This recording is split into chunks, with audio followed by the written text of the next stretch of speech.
नमस्कार दोस्तों, आज हम एक महत्वपूर्ण बात पर चर्चा करेंगे।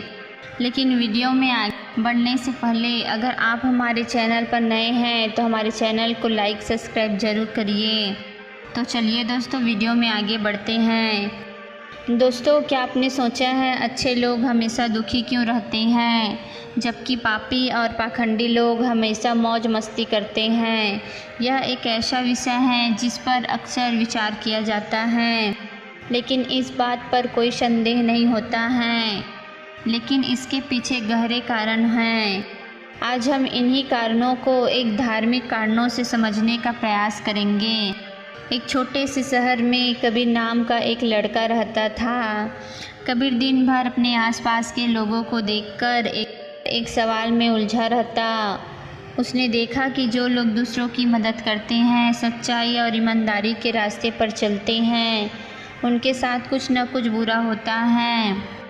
वहीं जो लोग झूठ छल कपट में लगे रहते हैं, सुखी और सफल रहते हैं। कबीर के दिमाग में यह सवाल रोज़ बार बार आता, लेकिन इसका उत्तर कहीं नहीं मिलता।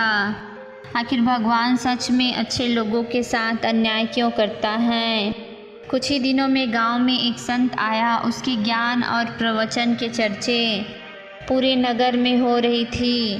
कबीर ने सोचा क्यों न इस सवाल का जवाब महंत जी से प्राप्त किया जाए। अगली सुबह कबीर महंत जी के पास आया। उसने उनको प्रणाम किया और कहा, हे गुरुदेव, मेरे मन में एक सवाल है जो मुझे कई दिनों से परेशान कर रहा है। मैं देखता हूँ जो अच्छे लोग होते हैं उनके जीवन में दुख ही दुख आता है। वही जो लोग झूठे और पाखंडी होते हैं वो लोग सफलता में जीते हैं। महंत जी ने कहा, बेटा, दुनिया जैसी दिखती है वैसी नहीं है। इसे समझना आसान नहीं है। यह संसार बहुत जटिल है। इसे जितना समझने की कोशिश करोगे यह उतना ही उलझता जाएगा। लेकिन मैं तुम्हें एक कहानी सुनाता हूँ जिससे तुम्हारी उलझन कुछ हद तक सुलझ जाएगा। एक समय की बात है। एक नगर में एक विधवा स्त्री अपने 3 बेटियों के साथ रहती थी। जवानी में ही उसके पति का देहांत हो गया और अपने बच्चों की पूरी जिम्मेदारी उसी पर आ गई। 3 बच्चियों का पालन पोषण करते समय वह बहुत परेशान रहती थी। अपने बच्चों को अकेला छोड़कर वह कहीं नहीं जा सकती थी। ऊपर से समाज के ताने उसकी तकलीफ़ों को और बढ़ा देती थी। लगातार चिंताओं ने उसे भीतर से कमज़ोर कर दिया। बच्चों के भविष्य को लेकर वह बीमार पड़ गई। एक दिन ऐसा आया कि उसकी तबीयत बहुत बिगड़ गई। उसका अंत समय निकट आ गया। मृत्यु के समय यमराज ने अपने सेवक चित्रगुप्त को उसके प्राण लेने को भेजा। जब चित्रगुप्त वहां पहुंचा तो देखा उसकी 3 छोटी बच्चियां बिलख कर रो रही हैं। जब चित्रगुप्त ने यह सब देखा तो वह वापस लौट आया। जब चित्रगुप्त यमलोक पहुंचा तो यमराज ने पूछा, चित्रगुप्त, तुम खाली हाथ क्यों लौट आए?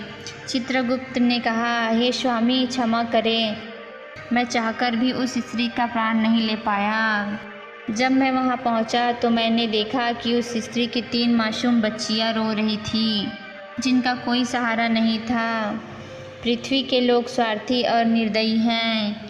कोई इन बच्चियों का सहारा नहीं बनता। चित्रगुप्त ने कहा, हे यमराज, मेरी आपसे प्रार्थना है कि उस स्त्री को कुछ समय के लिए जीवन दान दे, ताकि वह अपने बच्चियों का पालन पोषण कर सके और उन्हें आत्मनिर्भर बना सके।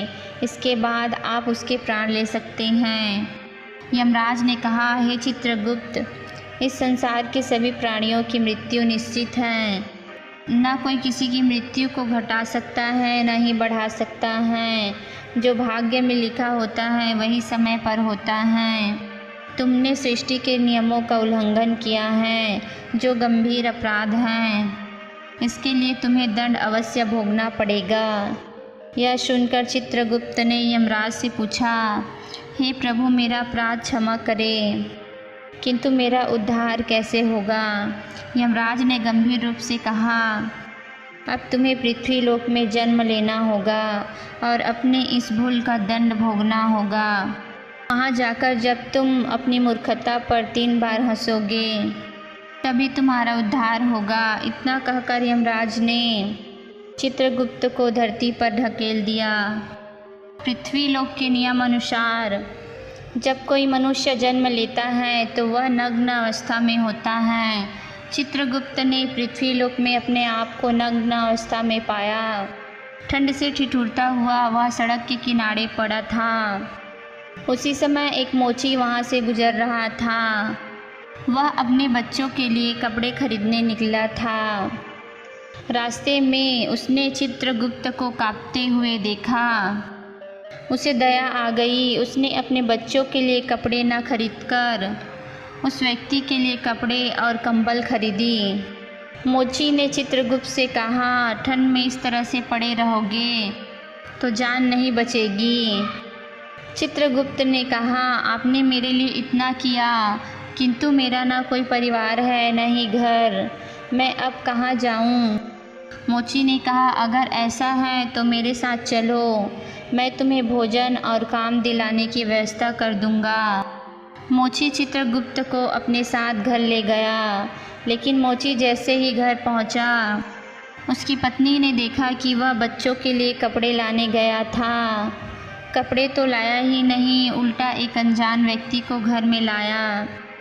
यह देखकर उसकी पत्नी कहने लगी, तुम बच्चों के लिए कपड़े लाने गए थे और लाए क्या? एक अजनबी आदमी। तुम्हें परिवार की चिंता है कि नहीं? हम खुद जैसे तैसे करके गुजारा कर रहे हैं और तुम इसे लाए हो। पत्नी की इस बात को सुनकर वह गर्म हो गया। वह अपनी पत्नी के साथ लड़ाई झगड़े करने लगी। यह देखकर वह चित्रगुप्त जोर जोर से हंसने लगा। चित्रगुप्त को हंसता देखकर मोची ने चित्रगुप्त से कहा, भाई तुम हंस क्यों रहे हो?